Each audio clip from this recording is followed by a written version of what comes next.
বন্ধুরা আপনারা দেখছেন কুকিং হাউস অফ অনিমা। আজকে আমি মেটে চচ্চড়ি করব, সেটাই তোমাদের সাথে শেয়ার করব। মেটে চচ্চড়ি অনেকে অনেকভাবেই করে, কিন্তু আমি যেভাবে করি সেটাই তোমাদের সাথে শেয়ার করব। তার জন্য এখানে দেখো 250 গ্রাম মেটে নিয়ে নিয়েছি, আর এখানে নিয়ে নিয়েছি পেঁয়াজ, দুটো বড় সাইজের পেঁয়াজ নিয়েছি, আলু নিয়েছি। ওই মেটে যতখানি পরিমাণ ততখানি পরিমাণে আমি আলু নিয়েছি। রসুন নিয়েছি দেখো 1 চামচের বেশি, 2 চামচের মতন হবে রসুন, আর 1 চামচ আদা নিয়ে নিয়েছি। এবার দেখো মেটেগুলো আমি প্রথমে নুন দিয়ে দিলাম 1 চামচ, 1 চামচ লঙ্কার গুঁড়ো দিয়ে দিলাম, 1 চামচ ধনের গুঁড়ো দিয়ে দিলাম। এটা কিন্তু একদম ছোট চামচ, বাচ্চাদের ওষুধ খাওয়ার যে চামচগুলো হয় সেই চামচ। জিরের গুঁড়ো দিয়ে দিলাম 1 চামচ, হলুদ দিয়ে দিলাম 1/2 চামচ। এবার আমি অল্প তেল দিয়ে দিচ্ছি, সর্ষের তেল।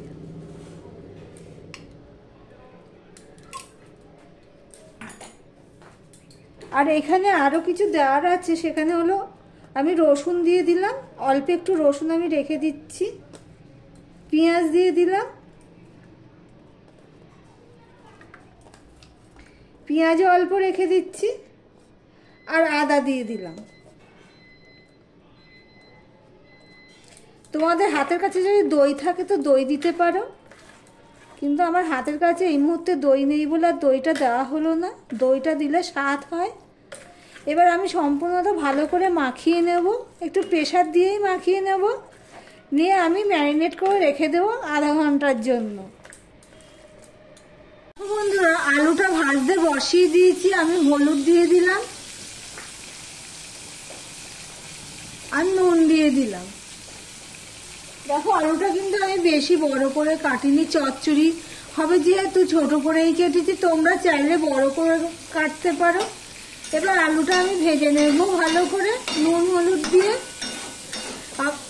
প্লিজ বন্ধুরা যারা লাইক করেনি চট করে একটা লাইক করে কন্টিনিউ করো ভিডিওটি। আমি ঢাকা দিয়ে দিয়ে আলুটা ভেজে নেব। দেখো বন্ধুরা আলুটা ভাজা হয়ে গেছে, খুন্তি দিয়ে কাটলে দেখো প্রায় কেটে যাচ্ছে। এই অবস্থায় আমি আলুগুলো একটা বাটিতে তুলে নিচ্ছি। আলুগুলো সব তুলে নিয়েছি, আর যা তেল আছে তাতে আমার মেটেটা বসানো হয়ে যাবে। তার জন্য দেখো এখানে 2টো এলাচ আমি ছিঁড়ে নিয়ে দিয়ে দিলাম,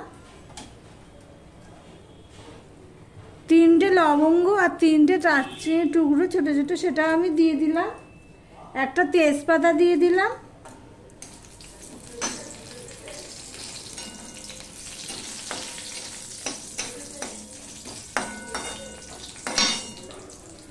এদিকে দেখো আমি অল্প অল্প একটুখানি রসুন আর পেঁয়াজ রেখে দিয়েছিলাম, সেই পেঁয়াজ আর রসুনটা আমি এর মধ্যে দিয়ে দেবো, কিন্তু ফোড়নটা এখনো হয়নি গোটা গরম মশলা। দেখো গোটা গরম মশলার ফোড়নটা এখন হয়ে গেছে, গন্ধ বেরিয়ে গেছে। এই অবস্থায় আমি দিয়ে দিচ্ছি পেঁয়াজ আর রসুন, যেটা দেখালাম তোমাদেরকে সেটা দিয়ে দিলাম। এটা আমি ভালো করে ভাজা ভাজা করে নেব।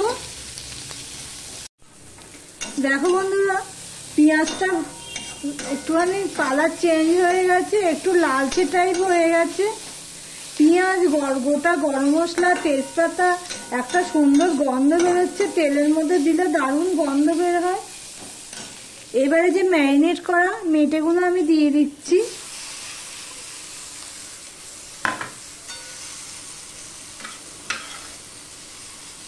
আমার ভিডিওটি যদি ভালো লেগে থাকে তাহলে লাইক কমেন্ট শেয়ার করে দিও, আর যারা নতুন বন্ধু ভিডিওটি দেখছো সাবস্ক্রাইব করোনি তাদেরকে অনুরোধ করছি সাবস্ক্রাইব করে পাশে থাকার জন্য।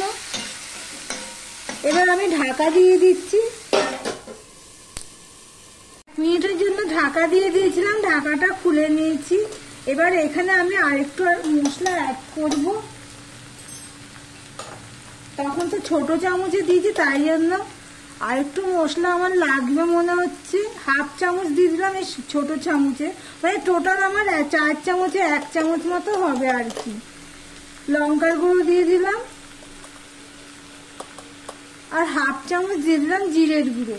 হলুদটা তো খুবই কম হয়েছে, হলুদ দিয়ে দিলাম।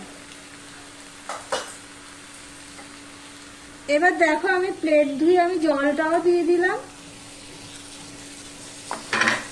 এবার মেটেটাকে আমি কষাতে থাকবো, ঢাকা দিয়ে দিয়ে কষাতে থাকবো। এখানে আমি প্রেসার কুকার ব্যবহার করব না বন্ধুরা। আমি 2 মিনিট পর তোমাদের সামনে আসলাম, ঢাকা খুলে আমি আবার নেড়ে দিচ্ছি। দেখো বন্ধুরা, আমার হিটটা কিন্তু আমি দিচ্ছি মিডিয়াম টু লোতে রেখে, না হলে তলায় কড়াইয়ের গায়ে লেগে যেতে পারে। একদম শুকনো শুকনো তো, সেই জন্য। আর এখানে দেখো আমি টমেটো নিয়েছি, টমেটোটা আমি দিয়ে দিলাম। একটা টমেটো নিয়েছি, আমি আবারও ঢাকা দিয়ে দিলাম।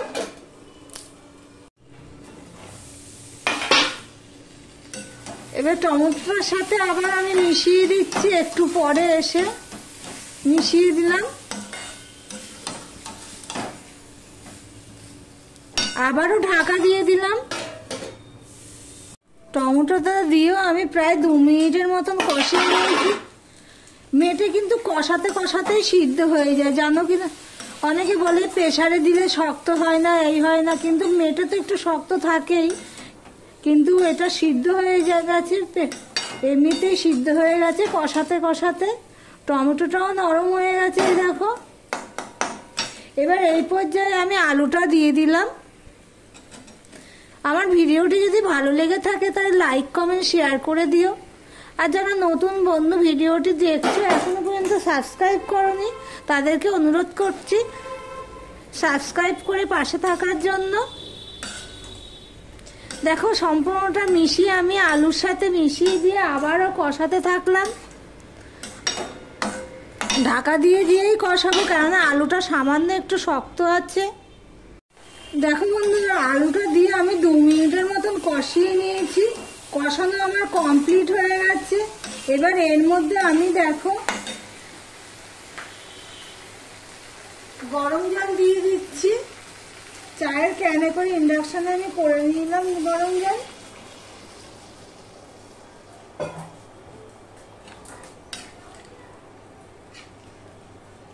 এটা তো কষা কষা হবে, এই ঝোলটা অনেকটাই শুকিয়ে ফেলতে হবে।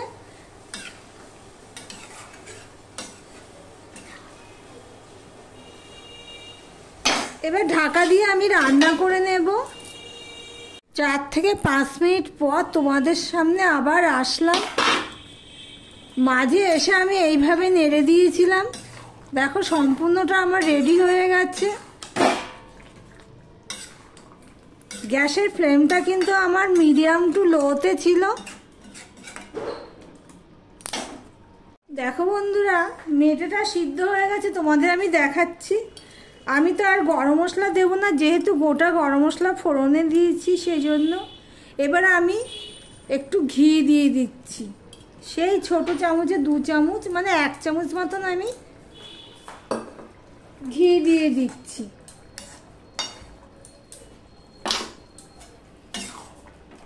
এটা ঠান্ডা হলে আরেকটুখানি শুকনো হয়ে যাবে, মানে জমে যাবে। মেটেটা সিদ্ধ হয়ে গেছে, এই দেখো ভেঙে যাচ্ছে। তাহলে আমার মেটে চচ্চড়ি তোমাদের কেমন লাগলো কমেন্ট করে জানিও। তোমাদের সামনে থেকে দেখাচ্ছি, এই দেখো মেটে চচ্চড়ি। তাহলে ভিডিওটি আজকের মতন এখানেই শেষ করলাম। আবার অন্য কোনো সুন্দর সুন্দর রেসিপি নিয়ে তোমাদের সামনে চলে আসবো। প্লিজ তোমরা সঙ্গে থেকো বন্ধুরা।